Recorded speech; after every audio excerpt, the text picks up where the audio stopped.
Assalamualaikum dan salam sejahtera. Apa khabar semua? Nama saya Izzy Ismail. Selamat datang ke medium perkongsian Izzy Quality Consult. Hari ini kita nak sambung perbincangan kita di dalam topik amalan 5S. Topik hari ini senang sebenarnya, tak susah pun. Hari ini kita nak bercerita tentang S yang ketiga dalam elemen 5S tu. Kita dah belajar tentang sisih, kita dah belajar tentang susun. Jadi sekarang ni S yang ketiga iaitu sapu. Semua orang tahu sapu. Apa benda yang nak diajarkan pun tak ada apa sangat pun hari ni. Hari ni topik sangat-sangat mudah. Kita bercerita pasal sapu. Apa itu sapu? Macam mana nak sapu? Kenapa kita perlu buat sapu? Saya akan berikan sedikit contoh lah macam mana kita boleh buat satu proses sapu ni dengan efektif. Dalam episod perkenalan saya ada bercerita sedikit pengertian sapu ni lah. Basically kita buat kerja-kerja pembersihan. Pembersihan di atas permukaan, sebarang permukaan lah. Kita nak bersihkan debu ke, kita nak bersihkan habuk ke, kita nak polish, kita nak sapu, kita nak apa sajalah, gilap. Segala tindak tanduk tu kita kategorikan di dalam proses sapu ni. Dan ada satu perkara lagi yang biasanya orang sedikit ada salah faham lah di situ. Satu elemen di mana kita sambil kita sapu tu, kita sebenarnya kita juga perlu membuat pemeriksaan. Jadi proses sapu ni adalah di mana kita membuat kerja-kerja pembersihan, sambil-sambil tu kita juga membuat pemeriksaan. Okay, basically sapu tu macam saya cakap tadi lah, dia ada satu permukaan.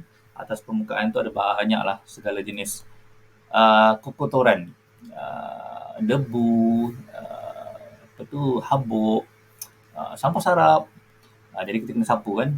Jadi tindak tanduk di mana kita mengambil nyapu, kain lap ataupun mopping, ataupun apa sajalah. Dalam gambar rajah ni dia memang inilah dia aktiviti menyapu.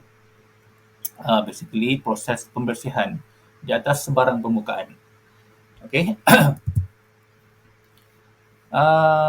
Tujuan sapu. Tujuan sapu ni basically kenapa kita kena sapu kan? Seseorang tu dia tak boleh nak buat kerja lah kalau dalam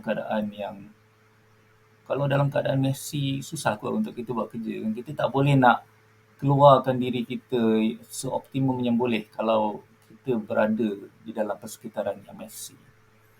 Kan basically kita tidak boleh nak jadi produktif kalau persekitaran kita tu dalam keadaan penuh dengan habuk, penuh dengan minyak, penuh dengan grease. Dalam gambar rajah ni kan, kalau dalam ada minyak di atas lantai, ada yalah segala jenis debu di atas meja, macam mana kita nak buat kerja? Definitely kita tidak boleh nak jadi produktif. Kerja kita tu tidak akan berjalan dengan lancar. Kita tak boleh nak melaksanakan kerja kita tu dengan efisien. Yalah, basically memang seorang tu dia tak boleh nak keluarkan dia punya true self dia tu, dia punya potensi diri tu dalam keadaan persekitaran yang messy. Dan kalau kita tengok segala jenis minyak, grease,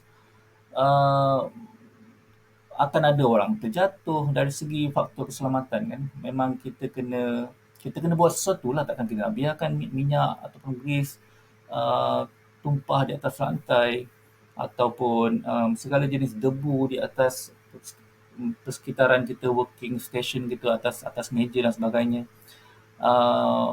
Memang dari segi faktor keselamatan juga dia akan memberikan kesan. Dan juga ada certain macam di mana tempat saya bekerja, contamination boleh mengakibatkan kerosakan. Dia akan bagi produk kita tu jadi defect lah. Produk-produk yang bermain dengan clean room kan dan sebagainya, benda-benda tu memang tak boleh lah. Contamination ni, segala jenis partikel ni boleh menyebabkan defect ke atas produk tersebut. Jadi perkara-perkara ni ada beberapa faktor yang kita kena ambil tahu uh, menyebabkan kita perlu melaksanakan proses sapu. Aktiviti-aktiviti kerja-kerja pembersihan macam yang kita cakap tadi tu. Baik, ada satu lagi tujuan utama kenapa kita buat sapu ni. Ini sebenarnya satu perkara yang saya rasa ramai yang selalu terlepas pandang. Kalau dalam amalan 5S ni, kita ada S yang pertama kita buat sisih, S yang kedua kita buat susun. S yang ketiga ni lah merupakan satu peluang untuk kita mengenal pasti sebenarnya datangnya dari mana punca kekotoran tu. Maksudnya sambil kita membuat kerja-kerja pembersihan tu, kita mesti ada mind dalam kita punya fikiran tu, kita kena sambil kita menyapu, kita kena mengenal pasti, kita kena periksa untuk kita cari datang ni dari mana punca kekotoran ni. Kita kena mengenal pastilah punca tu supaya bila kita dapat tahu punca di mana datangnya kekotoran ni, mungkin kita boleh ambil action.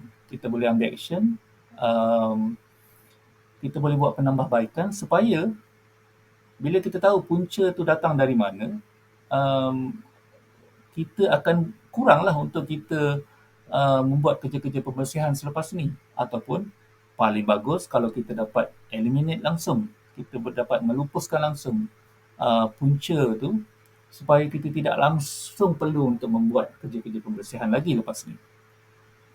Ini adalah elemen yang penting di dalam um, aktiviti menyapu di dalam amalan 5S ni, di mana kita perlu mengenal pasti punca datangnya dari mana kekotoran tu supaya kita dapat ambil action, um, dan kita dapat, kalau kita tak dapat melupuskan punca tu sekalipun, sekurang-kurangnya kita dapat meminimumkan kerja-kerja pembersihan kita selama dalam tempoh 1 tahun tu kan.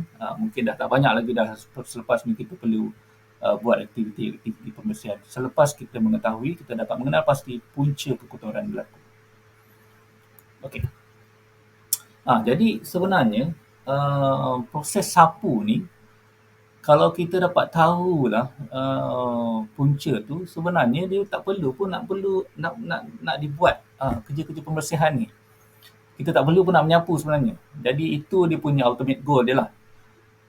Dia walaupun dia punya maksud dia adalah kita membuat kerja-kerja pembersihan, tetapi sebenarnya ultimate goal dia adalah dia tak nak membuat pun sebenarnya proses pembersihan tu in the first place. Kalau kita dapat tahu punca, kalau kita dapat take action, kita dapat keluarkan dia daripada sistem kita, eliminate root cause kenapa kekotoran tu berlaku in the first place. Jadi sebenarnya kita tak perlu pun buat kerja-kerja pembersihan tu. Sebab apa? Kerja-kerja pembersihan ni dia tak ada memberikan sembarang tambah nilai pun dalam kita punya kerja. Dia tidak memberi value add. Dengan kata lain, dia sebenarnya adalah something yang waste. Satu jenis unsur pembaziran. Kita nak kena buang masa, kita nak kena buang segala jenis effort, resources kita kan untuk buat kerja-kerja pembersihan ni. Dia tidak mendatangkan apa-apa nilai pun kepada customer kita. Dia orang tak nak tahu pun kita buat kerja-kerja pembersihan ni. Jadi sebenarnya dia adalah satu redundant proses. Proses yang kita tak nak pun in the first place. Jadi kalau boleh, kita memang nak keluarkan dia daripada kita punya sistem supaya kita tak perlu buat lagi dah kerja-kerja pembersihan ni. Ataupun paling tidak, kita kurangkan, minimumkan aktiviti-aktiviti pembersihan ni kalau kita dapat tahu punca kenapa kotoran itu berlaku in the first place. Okey. Panduan sapu. Macam mana nak menyapu? Semua orang tahu sapu tu macam mana. Saya tak nak cerita macam mana lah. Basically, terpulang macam mana kita nak laksanakan proses sapu ni. Depend pada jenis sampah yang kita ada, depend pada jenis equipment yang kita ada. Yalah, sama ada kita ada penyapu, sama ada kita ada mop, sama ada kita hanya ada kain sapu ataupun sebagainya. Itu semua depend pada kita lah macam mana kita nak melaksanakan proses sapu. But basically Kalau untuk ialah untuk diberi panduan, saya rasa perkara yang saya cakapkan tadi, bila kita lakukan proses sapu ni, kita kena sambil kita menyapu tu, kita perlu memeriksa. Itu yang paling penting lah. Sambil kita menyapu, kita kena tahu, kita kena ada mind, kenapa kekotoran ni berlaku in the first place. Kita kena ada benda tu setiap masa lah bila kita melaksanakan proses sapu ni. Dan satu lagi, saya rasa kita kena cuba untuk mencapai keseragaman, standardization. Proses standardization ni adalah seragam adalah S yang berikutnya di dalam amalan 5S. Saya tak nak sentuh lebih lanjut lah. Kita akan bercerita tentang seragam dalam video yang berikutnya. Tapi kenapa kita nak kena capai keseragaman ni? Sebagai contoh, macam saya rasa sebelum saya berkahwin, saya tahu macam mana cara-cara saya untuk membersihkan kitchen contohnya, membersihkan rumah. Tapi sebenarnya sangkaan saya tu meleset lepas saya berkahwin, selepas saya dah ada isteri, rupa-rupanya baru saya tahu level cleanliness saya tu, cara-cara saya membuat proses pembersihan ni, kalau berbandingkan dengan wife saya memang sangat-sangat berbeza. Itu memangnya wife saya lebih terperinci lah dalam dia melaksanakan proses pembersihan. Dia punya level cleanliness tu lebih jauh, lebih tinggi daripada saya. Jadi along the way tu saya belajar supaya kita dapat satu standard. Jadi slowly saya cuba untuk mendapatkan keseragaman cara untuk membersihkan rumah, membersihkan dapur contohnya, mengikut kiranya standard wife saya. Jadi kita kena, bila kita melakukan pembersihan ni, kerja-kerja pembersihan ni, kalau setiap seorang tu ada dia punya cara yang berbeza, kita tak dapat kita tak dapat hasil yang terbaik. Jadi kita kena ada satu standard di mana standard ni adalah kita akan cerita nantilah dalam peringkat video yang berikutnya. But basically dia adalah best practice, di mana best practice ni kita jadikan satu base untuk kita laksanakan sesuatu perkara. Jadi kalau dalam kes saya tadi, saya jadikan wife saya punya cara pembersihan ni untuk dijadikan satu base standard supaya saya dan wife dapat melaksanakan proses pembersihan ni dan dapat menghasilkan hasil yang sama. Okey, lebih kurang lah. Sedikit contoh, saya nak bercerita tentang rumah saya ni. Ini adalah satu ruang di dalam ruang tamu saya, ruang tamu rumah kami inilah. Di atas TV tu, TV tu terletak di atas TV rack warna hitam tu. Kami dapati waktu kami pindah ke rumah ni, kami dapati rumah ni senang untuk berhabuk. Debu-debu tu senang dia trap dekat atas permukaan TV rack yang berwarna hitam tu. Jadi kita nampak putih-putih kan, habuk tu. Jadi waktu kami baru pindah dekat sini, kami selalu tertanya jugalah mana datangnya habuk ni kan. Saya ada dua pilihan, sama ada saya nak lap, bersihkan permukaan tu setiap hari, ataupun saya mencari punca dari mana datangnya habuk-habuk ni. Jadi satu fakta lah, rumah kami ni sebenarnya terletak di itu, dan tanda merah ni adalah rumah kami di sini. Rumah kami ni sebenarnya dikelilingi oleh banyak kilang. Ada kilang kek, ada kilang lori, ada kilang medical device. Jadi memang rumah kami ni terletak di tengah-tengah di antara banyak kilang. Jadi itulah punca dia sebenarnya. Debu-debu ni datang daripada luar. Dan bila ini adalah sliding door. Dekat rumah Jepun ni, di belakang sliding door tu ada net. Jadi kita tak perlulah buka sliding door tu habis. Dia macam ada net dekat belakang tu. Supaya apa artilah serangga daripada luar tak boleh masuk kan. Tapi yang saya tak tahu bila kita buka sliding door ni, kita biarkan net saja di situ, rupa-rupanya habuk-habuk daripada luar tu dia masuk ke dalam partikel-partikel yang kecil tu kan. Dia masuk ke dalam rumah, jadi dia akan trap lah dekat situ, dekat atas permukaan TV rack tu.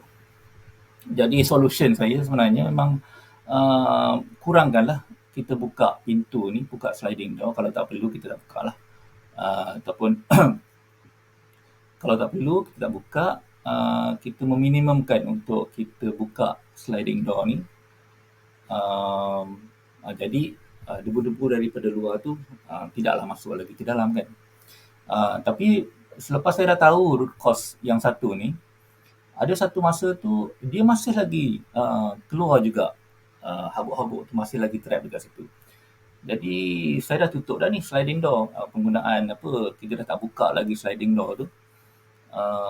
Tapi masih lagi ada, masih kekal lagi ada habuk-habuk yang trap dekat atas permukaan TV rack tu. Jadi lepas saya periksa, saya buat selidik lebih kurang, saya dapati kami punya penghawa dingin. Penghawa dingin kami ni bila certain period, kalau saya tidak membuat kerja-kerja pembersihan di dalam penghawa dingin tu sendiri, udara yang keluar daripada dia akan ada apa tu, debu-debu dia trap dekat dia punya bilah tu kan. Jadi udara yang keluar tu dia disertakan sekali dengan